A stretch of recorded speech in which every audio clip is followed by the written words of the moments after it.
Doesn't matter.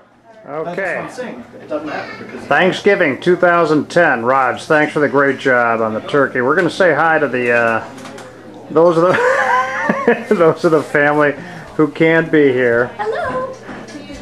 I'll catch you later, Jessica. Aww. We got this one. Everybody has done such a great job. Okay, who can say hello to family members who can't be with us? Hi. Here's Jillian. Hi. Hello, young ladies. Hello. Hello. Paulette, that's such a nice smile. Gotta get that again. Okay. Now check out the kids. Now, those of us who are going to be at the kids' table want to say hi as well. Yeah. I think we're saying hello to Dan and Marcel and the Polanowskis, Jacobs, everybody who can't be here. Big hello, Alex. Hey, Patrick, your guys are doing great.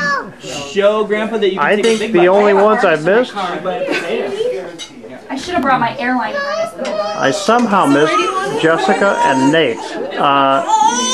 Nate? You having a good day, Nate? You know, it gets crazy. I'm sorry. When you talk. No, don't be sorry, hon. Yeah, but I think it's just meant to be a short video. I'm sorry, Jess, did you want that? Yeah, he was sitting so nicely at the kitchen table. I thought he would sit nicely in here. Thank you, Karen.